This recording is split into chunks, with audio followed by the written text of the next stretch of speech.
9 फरवरी 2024 के दिन पाकिस्तान में आम चुनावों के परिणाम आते हैं। इन चुनाव परिणामों ने पूरे पाकिस्तान में सनसनी फैला दी। बड़े बड़े राजनीतिक पंडित और चुनावी भविष्यवाणी करने वाले लोग फेल हो जाते हैं, क्योंकि इन चुनावों ने पाकिस्तान के पूर्व प्रधानमंत्री रहे इमरान खान को एक बार फिर से जिंदा कर दिया। वो इमरान खान जिन्हें शहबाज शरीफ की सरकार के द्वारा जेल में डाल दिया जाता है, वो इमरान खान जिन पर छोटे मोटे केस लगाकर 10-10 साल की सजा सुनाई जाती है, वो इमरान खान जिन्हें मारने के लिए घातक हमले होते हैं, वो इमरान खान जिनकी पार्टी के छोटे छोटे कार्यकर्ताओं से लेकर बड़े बड़े नेताओं को जेल में डाल दिया जाता है, वो इमरान खान जिसका नाम लेने तक की भी पाकिस्तानी मीडिया में मनाही थी, वो इमरान खान जिनकी पार्टी का चुनाव चिन्ह तक छीन लिया जाता है, वही इमरान खान अपने कार्यकर्ताओं को निर्दलीय उम्मीदवार बनाकर खड़ा करते हैं और सबसे अधिक सीटें लाकर एक बार फिर किंग मेकर बनकर उभरते हैं। लेकिन जनता के इतने समर्थन के बावजूद, इतनी सीटें जीतने के बावजूद सत्ता की चौखट पर उन्हें चढ़ने नहीं दिया जाता, क्योंकि पाकिस्तानी आर्मी इमरान खान को नापसंद करती है। आखिर क्या कारण है? जो आर्मी साल 2018 में इमरान खान को पसंद करती थी, वही साल 2023 और 24 आते आते इमरान खान की कब्र खोदने में लग जाती है। क्यों पाकिस्तानी आम चुनाव भारत के लिए भी एक बड़े खतरे की तरफ इशारा करते हैं?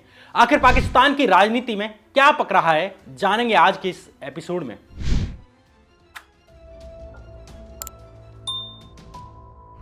नमस्कार, मैं श्याम मीरा सिंह। भारत की तरह पाकिस्तान में भी संसद के 2 सदन होते हैं। जैसे भारत में लोकसभा है, वैसे ही पाकिस्तान में नेशनल असेंबली है, जिसे कौमी असेंबली भी कहा जाता है। जैसे इधर भारत में राज्यसभा होती है, वैसे ही पाकिस्तान में सीनेट है। पाकिस्तान की लोकसभा में यानी नेशनल असेंबली में कुल 336 सीटें होती हैं, लेकिन इनमें से 266 सीटों पर ही वोटिंग होती है। बाकी की 70 सीटों में से 60 सीटें महिलाओं के लिए और 10 गैर मुस्लिमों के लिए आरक्षित होती हैं। इन 266 सीटों पर जो पार्टी जिस अनुपात में जीतती है, उसे उसी अनुपात में इन आरक्षित सीटों में से सीटें दी जाती हैं, जिन पर वो अपने लोगों को मनोनीत कर सकती हैं। यहाँ ध्यान देने वाली बात यह है कि जो निर्दलीय उम्मीदवार इन 266 अनरिजर्व्ड सीटों से जीतकर आते हैं, उन्हें इन आरक्षित सीटों में से कोई सीट नहीं मिलती है। इन अनरिजर्व्ड 70 सीटों में से न्यूनतम एक सीट मिलने के लिए भी एक पार्टी को कम से कम 3.8 सीटें यानी करीब 4 सीटें चाहिए। एक सीट मिलेगी तब जाकर। चूंकि निर्दलीय उम्मीदवार एक अकेला होता है, कोई पार्टी उसके पीछे नहीं होती, इसलिए एक निर्दलीय आदमी को अनरिजर्व्ड सीटों में से कुछ नहीं मिलता। आरक्षित सीटें सिर्फ पार्टियों के हिस्से आती हैं, क्योंकि पार्टियां ही एक से अधिक सीटें जीत सकती हैं। पार्टियां ही 4 से अधिक सीटें जीत सकती हैं। निर्दलीय आदमी सिर्फ एक सीट ही जीत सकता है। अब आप सोच रहे होंगे कि मैं इतनी इस जानकारी को इतना स्ट्रेस देकर क्यों बता रहा हूं, आखिर ये जानकारी इतनी महत्वपूर्ण क्यों है? लेकिन इसके पीछे वाजिब कारण है। ये वाली बात आप याद रखिएगा, क्योंकि इसी बात से पूरी बात समझ में आएगी।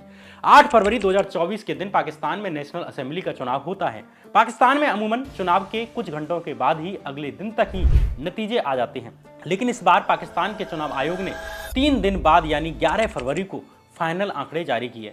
इसमें चौंकाने वाली बात यह थी कि सामान्य 266 सीटों में से सबसे ज्यादा 101 सीटें इमरान खान की पार्टी यानी पाकिस्तान तहरीक इंसाफ यानी पीटीआई को मिली। वहीं सत्ताधारी पार्टी यानी नवाज शरीफ की पार्टी पाकिस्तान मुस्लिम लीग नवाज यानी PMLN को मात्र 75 सीटें मिलती हैं। वहीं भुट्टो परिवार की पाकिस्तान पीपल्स पार्टी यानी PPP को मात्र 54 सीटें मिली। इसके अलावा कराची में मुहाजिरों की पार्टी माने जाने वाली MQM को 17 सीटें मिलती हैं।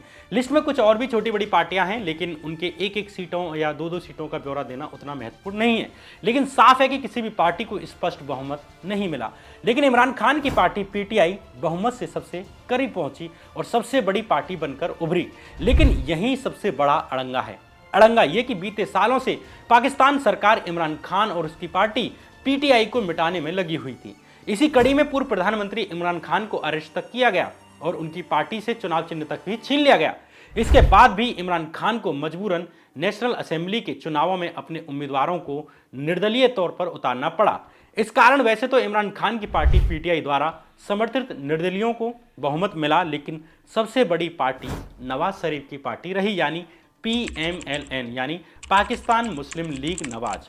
वही PMLN जिसको पाकिस्तानी सेना का समर्थन प्राप्त है। अब नवाज शरीफ की PMLN पार्टी और भुट्टो परिवार की पार्टी PPP यानी पाकिस्तान पीपल्स पार्टी ने गठबंधन कर लिया और सरकार बनाने का रास्ता खोल लिया।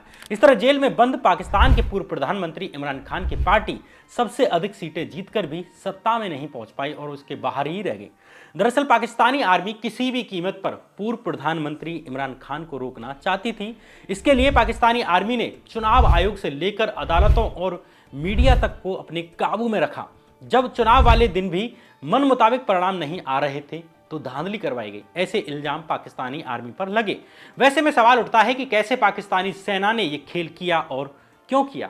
ये समझते हैं।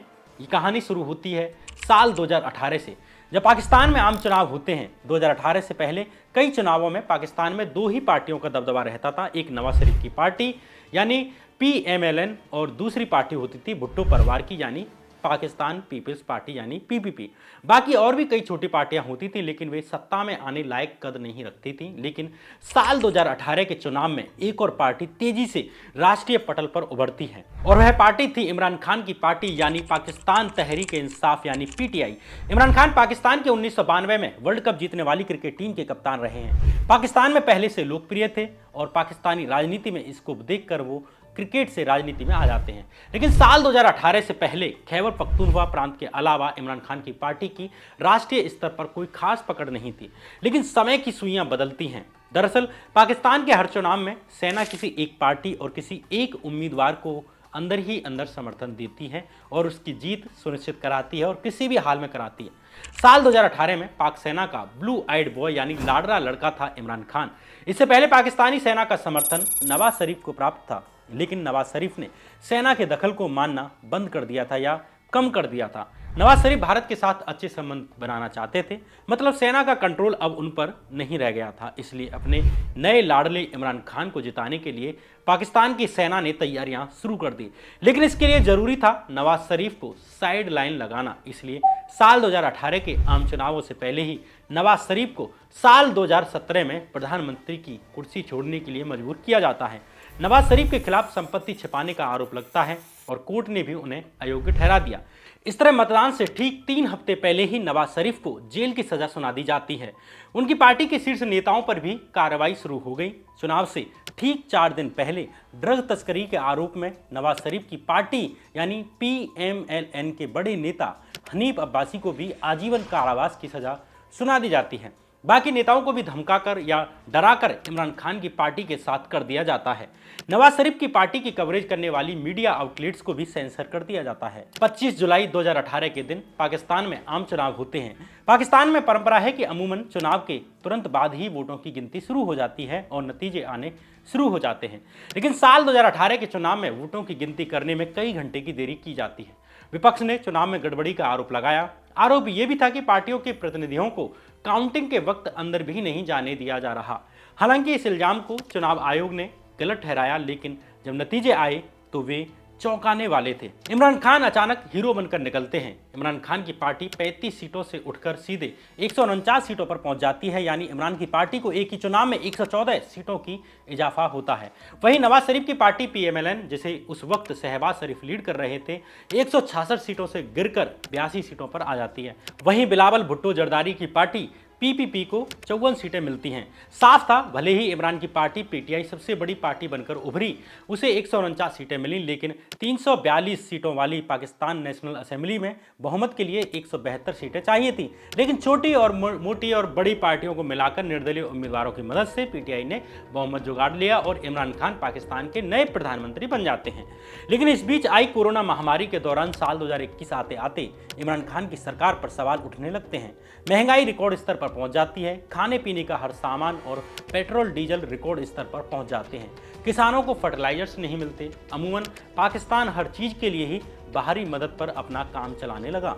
इमरान खान को IMF या अमेरिका जैसे देशों से भी कोई खास मदद नहीं मिल रही थी। इसलिए अब इमरान खान की भारी बदनामी होती है। इसे देखकर इमरान खान को सपोर्ट करने वाली जो छोटी मोटी पार्टियां थी, जैसे बलूचिस्तान अवामी पार्टी, MQM और PMLQ, इमरान खान से दूर चली जाती हैं, उनका साथ छोड़ देती हैं। अब इमरान खान के खिलाफ माहौल बन रहा था तो वो सेना की तरफ देखने लगे, लेकिन सेना ने कह दिया कि वो लोकतंत्र में इस तरह की दखल नहीं करेंगे। इस वक्त सेना ने कथित रूप से न्यूट्रलिटी की नीति अपनाई। जब पाकिस्तान की राजनीतिक पार्टियां आश्वस्त हो गई कि इमरान खान के साथ अब सेना भी नहीं है, तो उन्होंने सरकार के खिलाफ माहौल बनाना शुरू कर दिया। इधर आर्मी भी न्यूट्रलिटी वाला स्टैंड से निकलकर अब इमरान खान की सरकार के खिलाफ हो जाती है। अक्टूबर 2021 आते आते पाकिस्तानी आर्मी चीफ और इमरान खान का झगड़ा आमने सामने आने लगता है। इमरान खान चाहते थे कि खुफिया एजेंसी यानी ISI के डायरेक्टर जनरल पद पर लेफ्टिनेंट जनरल फैज हामिद का कार्यकाल बढ़ाया जाए, लेकिन सेना प्रमुख कमर बाजवा चाहते थे कि लेफ्टिनेंट जनरल नदीम अंजुम को ISI का हेड बनाया जाए। अंत में नदीम अंजुम को ही ISI का डायरेक्टर जनरल बनाया जाता है। मतलब जिस सेना ने इमरान खान को पंख दिए, उसी सेना ने इमरान के पंखों पर कैंची चला दी। स्पष्ट था कि पाकिस्तान में सेना से दुश्मनी लेकर सरकार नहीं चलाई जा सकती।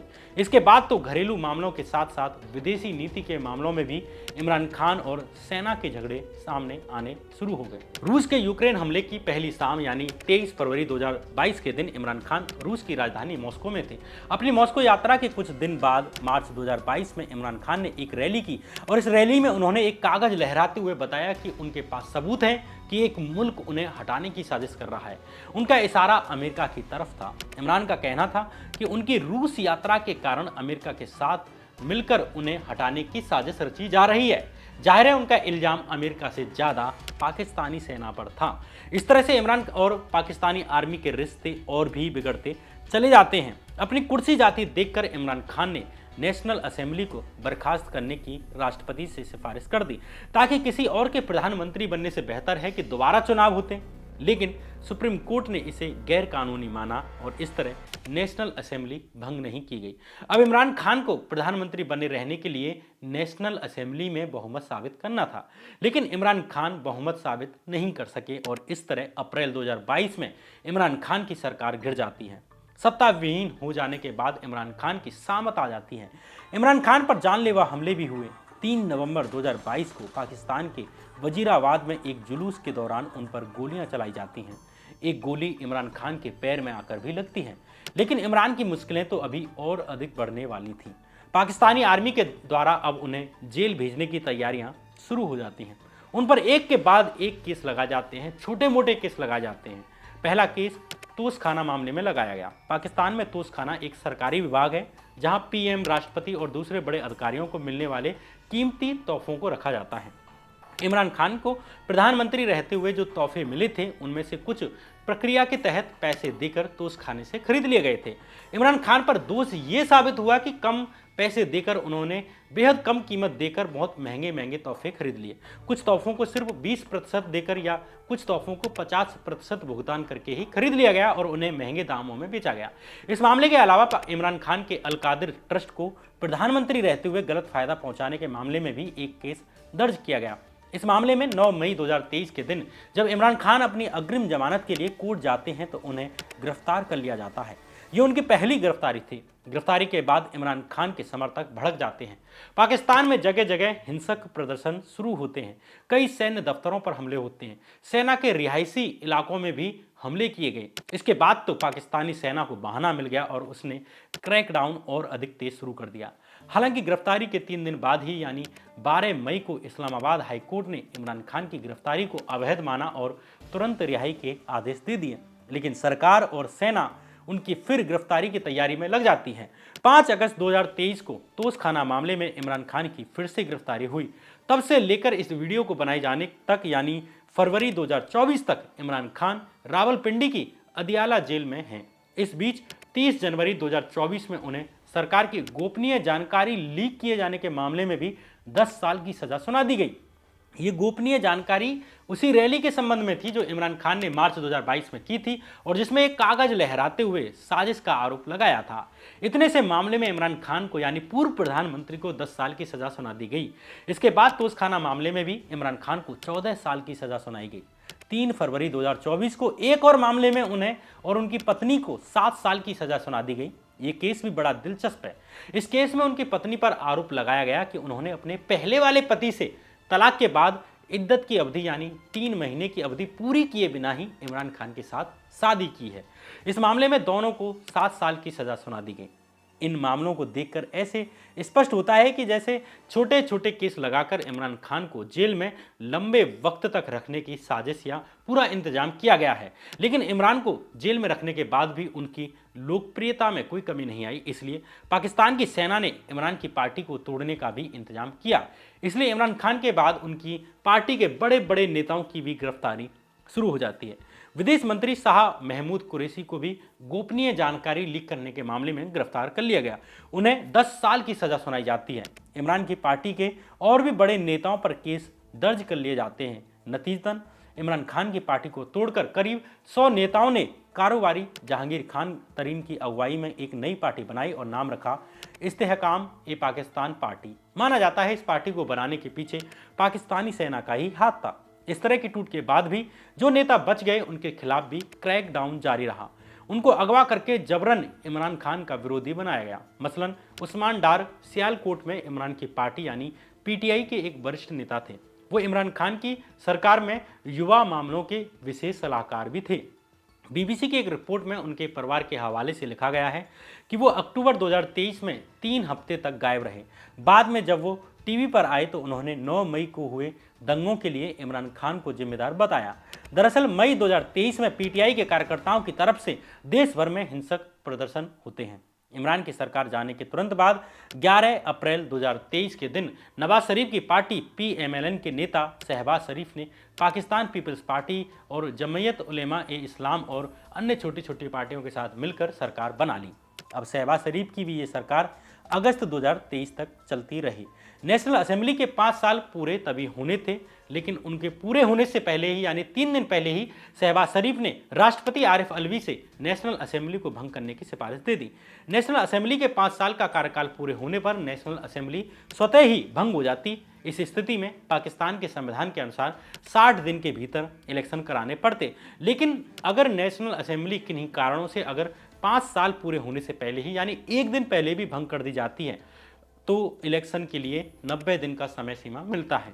इसलिए शहबाज शरीफ ने 3 दिन पहले ही नेशनल असेंबली भंग करवा दी, क्योंकि इमरान खान की बढ़ती लोकप्रियता के बीच शहबाज शरीफ चाहते थे कि उन्हें चुनाव होने से पहले और अधिक टाइम मिल जाए। पाकिस्तान में एक नियम है, जब तक नई सरकार नहीं बन जाती उस स्थिति में संरक्षक सरकार, अंग्रेजी में कहें तो केयर टेकर सरकार देश का शासन चलाती है। केयर टेकर प्रधानमंत्री की नियुक्ति तत्कालीन प्रधानमंत्री और विपक्ष के नेता की सलाह पर राष्ट्रपति के द्वारा की जाती है। इस तरह बलूचिस्तान अवामी पार्टी के नेता अनवर उल हक काकर पाकिस्तान के केयर टेकर प्रधानमंत्री यानी कार्यवाहक प्रधानमंत्री बनाए गए। हालांकि इमरान खान की पार्टी पीटीआई की तरफ से जल्द चुनाव कराए जाने की मांग के बावजूद चुनावों को टाला जाता रहा। जो चुनाव नवंबर 2023 में किसी भी हाल में हो जाने चाहिए थे, वे दिसंबर में भी टलते रहे, वे जनवरी में भी टलते रहे और अंततः चुनाव आयोग ने 8 फरवरी 2024 को चुनाव करने का ऐलान किया। लेकिन पाकिस्तान की आर्मी ने इमरान खान के खिलाफ इस तरह का उत्पीड़न अभियान चलाया कि साल 2024 के आम चुनावों में जो निर्दलीय उम्मीदवार इमरान खान की तरफ से चुनाव लड़ भी रहे थे, उनमें से कई छिपकर प्रचार कर रहे थे कि कहीं पुलिस उन्हें उठा ना ले। कई जेल में रहते हुए चुनाव लड़ रहे थे। लेकिन सवाल यह है कि आखिर पाकिस्तान के चुनाव आयोग ने इमरान खान की पार्टी का चुनाव चिन्ह यानी क्रिकेट बैट बैन क्यों किया? किसी भी चुनाव में किसी भी पार्टी के लिए सबसे बड़ी ताकत अगर होती है तो वो उसका चुनाव चिन्ह होता है। खासकर पाकिस्तान जैसे देश में जहां आधी आबादी निरक्षर है, पढ़ी लिखी नहीं है, वहां चुनाव चिन्ह की अहमियत और भी अधिक बढ़ जाती है। लेकिन 22 दिसंबर 2023 के दिन पाकिस्तान के चुनाव आयोग ने फैसला दिया कि पीटीआई अपने चुनाव चिन्ह का प्रयोग नहीं कर सकती। चुनाव आयोग ने वजह बताई कि पीटीआई ने इंट्रा पार्टी पॉलिटिक्स यानी उसके अंदर के इलेक्शन नहीं कराए, यानी पार्टी में आंतरिक चुनाव नहीं कराए गए। इस मामले पर इमरान की पार्टी पीटीआई ने दलील दी कि हमने तो 8 जून 2022 को आंतरिक चुनाव कराया था। इस पर चुनाव आयोग ने कहा कि आपने चुनाव तो कराया था, लेकिन वो न्यायोचित और निष्पक्ष चुनाव नहीं था। पीटीआई ने पाकिस्तान की सुप्रीम कोर्ट का रुख किया, लेकिन वहां भी सुप्रीम कोर्ट ने चुनाव आयोग को ही सही माना। कुल मिलाकर कुछ ना कुछ कमी निकालकर चुनाव आयोग को अपना मकसद पूरा करना ही था। पीटीआई का चुनाव चिन्ह फ्रीज करने के बाद या उसके पीछे एक और चाल रची जा रही थी। चाल ये थी कि अगर पीटीआई पार्टी के उम्मीदवार निर्दलीय लड़ेंगे तो नेशनल असेंबली की जो 70 आरक्षित सीटें हैं उनमें से निर्दलीय उम्मीदवारों को कोई भी हिस्सा नहीं मिलेगा, यानी पीटीआई को हिस्सा नहीं मिलेगा। इसके बारे में मैंने आपको पहले ही बताया था। यही कारण है कि पीटीआई काफ़ी सीटें जीतने के बावजूद बहुमत से काफ़ी पीछे रह गई। इस तरह चुनाव आयोग के फैसले के बाद पीटीआई के उम्मीदवारों को बिना चुनाव चिन्ह यानी क्रिकेट के बैट के बिना ही चुनाव लड़ना पड़ा। पीटीआई के लिए ये बड़ी चुनौती थी कि ये कैसे बताया जाए कि कौन से निर्दलीय उम्मीदवार को पीटीआई पार्टी का समर्थन प्राप्त है। इसके लिए पीटीआई ने एक वेबसाइट बनाई और उसमें हर सीट पर पीटीआई उम्मीदवारों के नाम के आगे चुनाव चिन्ह बताए। कोई बच्चों के पालना के निशान पर चुनाव लड़ रहा था, कोई चाय पर लड़ रहा था, कोई अनार पर लड़ रहा था, कोई केतली पर लड़ रहा था। इस तरह से जिसको जो निशान मिला उस पर लड़ रहा था। इमरान को केवल चुनाव आयोग के द्वारा ही परेशान नहीं किया गया, बल्कि पाकिस्तानी आर्मी ने इमरान की खबरें दिखाने वाली मीडिया पर भी सेंसरशिप भी लगा दी। इसके बारे में पाकिस्तान के पत्रकार हामिद मीर ने द गार्जियन में एक लेख लिखा। इस लेख में हामिद मीर ने लिखा कि मैं पाकिस्तान के टीवी चैनल पर इमरान खान का नाम भी नहीं ले सकता। पाकिस्तानी चैनलों पर इमरान खान का इंटरव्यू दिखाने या उनकी तस्वीर दिखाने पर भी प्रतिबंध लगा हुआ है। टीवी चैनलों के मालिकों को आर्मी की तरफ से बता दिया गया है कि इमरान खान को ना दिखाया जाए। यही नहीं, इसके अलावा जो स्वतंत्र पत्रकार और यूट्यूबर्स इमरान खान का समर्थन कर रहे थे उन पर भी क्रैकडाउन किया गया। ऐसे ही एक पत्रकार थे इमरान रियाज खान। इमरान रियाज खान को कई बार गिरफ्तार किया गया। दरअसल रियाज ने जुलाई 2022 में एक वीडियो बनाया था जिसमें उन्होंने उस वक्त के प्रधानमंत्री शहबाज शरीफ की आलोचना की थी और आर्मी चीफ कमर जावेद बाजवा को लेकर कुछ बयान दिए थे। रियाज को जब गिरफ्तार किए जाने का अंदेशा हुआ तो उन्होंने लाहौर हाईकोर्ट से गिरफ्तारी के लिए प्रोटेक्शन ले लिया, लेकिन इसके बावजूद इमरान रियाज खान को अरेस्ट कर लिया जाता है। कुछ दिन के बाद रियाज को छोड़ना पड़ा, लेकिन ये सिलसिला यहीं नहीं रुकता। फरवरी 2023 में रियाज को फिर अरेस्ट किया जाता है और तीसरी बार जब तो अरेस्ट किया गया तो उन्हें गायब ही कर दिया गया। 11 मई 2023 के दिन रियाज को सियालकोट एयरपोर्ट से उठा लिया जाता है। इसके बाद कई महीनों तक उनके परिवार को कोई खबर भी नहीं मिलती। परिवार वालों ने हाईकोर्ट में अपील की और कोर्ट में भी पुलिस ने बताया कि हमें नहीं मालूम कि वो कहाँ हैं। फिर 4 महीने बाद जाकर पत्रकार इमरान रियाज खान को छोड़ा जाता है। पाकिस्तानी आर्मी के संरक्षण में ये सब गैर कानूनी तरीके से हो रहा था। इसी तरह बोल न्यूज के प्रेसिडेंट और एंकर समी अब्राहम को भी उठा लिया जाता है। 24 मई 2023 को समी अब्राहम अपनी कार में घर जा रहे थे। रास्ते में कुछ गाड़ियों ने उनका पीछा करके उन्हें रोका। 4 गाड़ियों में सवार 8 आदमियों ने उन्हें अगवा किया और किसी अज्ञात जगह पर ले गए। 1 हफ्ते के बाद उन्हें रिहा किया जाता है। किसी ग्रुप ने उनके अगवा करने की जिम्मेदारी नहीं ली थी, लेकिन उनके परिवार वालों का आरोप था कि समी अब्राहम को सेना के इशारे पर उठाया गया था। राजनीतिक विश्लेषक वजाहत सईद खान, मोहित पीरजादा, साबिर साकिर जैसे कई नाम हैं जिन पर राजद्रोह के मुकदमे लगा दिए गए। इस तरह 2 पूर्व आर्मी अफसर जो यूट्यूबर बने, आदिल रजा और सैयद हैदर रजा मेहदी, उन पर भी देशद्रोह के केस लगा दिए गए। मतलब आर्मी के अफसरों पर भी देशद्रोह के मुकदमे लगा दिए गए। इसी तरह एक अखबार के पूर्व संपादक पत्रकार शाहीन सहबाई पर भी राजद्रोह का केस लगा दिया गया। इनके खिलाफ आतंकवादी रोधी कानून की धाराएं लगाई गई। कई पत्रकारों को पाकिस्तान छोड़कर जाना पड़ा।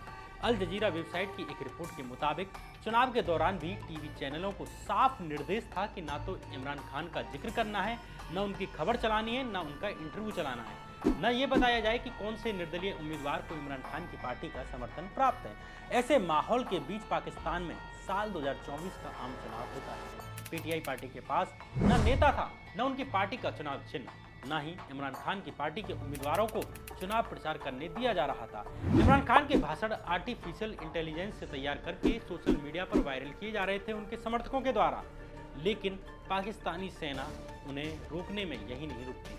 असली गड़बड़ हुई चुनाव के दिन। 8 फरवरी 2024 के दिन पाकिस्तान में नेशनल असेंबली के आम चुनाव होते हैं। चुनाव से पहले और चुनाव वाले दिन पाकिस्तान के मिलिट्री पर नवाज शरीफ की पार्टी के पक्ष में धांधली करने के आरोप लगते हैं। चुनाव के दिन धांधली की कई वीडियोज सोशल मीडिया पर वायरल होने लगी।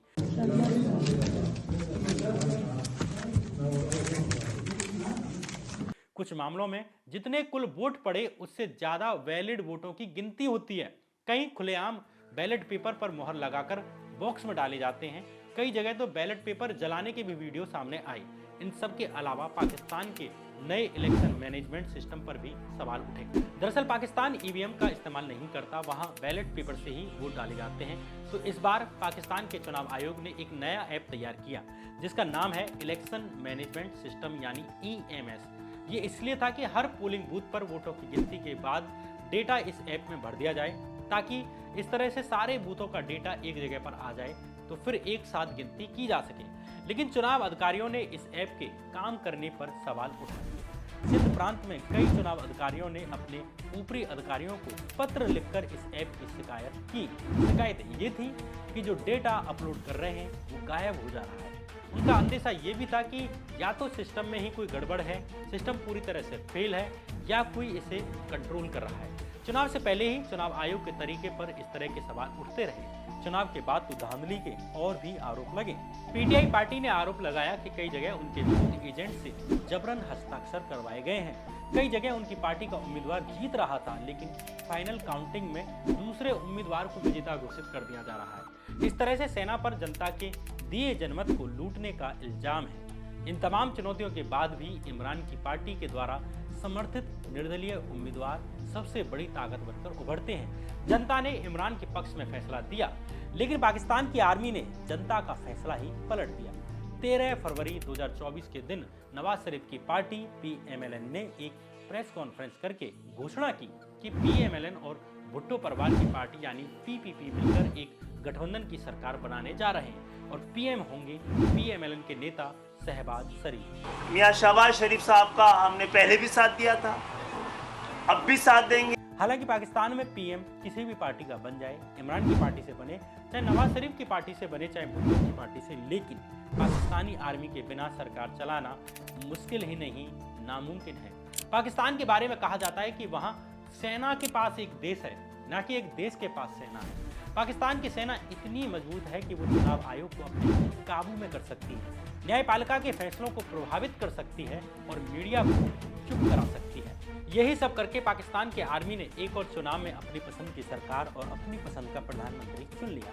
जब हम पड़ोसी मुल्क पाकिस्तान को इस हालात में देखते हैं तो हमें हमारे देश की आर्मी पर गर्व होता है, और गर्व होता है कि आजाद भारत में पंडित नेहरू जैसे नेताओं ने हमारी संस्थाओं को मजबूत करने पर जोर दिया, सेना की ताकत को नियंत्रित करके भारत की सरकार को सफल बनाया ताकि देश में अराजकता न फैले। चुनाव आयोग जैसी स्वायत्त संस्थाओं को ताकत दी, लेकिन जिस तरह से भारत में आज चुनाव आयुक्त की नियुक्ति की प्रक्रिया कमजोर की जा रही है, जिस तरह से आज भारत का चुनाव आयोग केंद्र सरकार के इशारों पर नाच रहा है, जिस तरह से चंडीगढ़ के मेयर चुनाव में पीठासीन अधिकारी ने ऑन कैमरा धांधली की, जिस पर सुप्रीम कोर्ट ने भी फटकार लगाई, जिस तरह ED, CBI और इनकम टैक्स डिपार्टमेंट का इस्तेमाल विपक्ष के नेताओं के खिलाफ किया जा रहा है, उससे लगता है कि भारत में भी पाकिस्तान जैसे ही हालात हैं।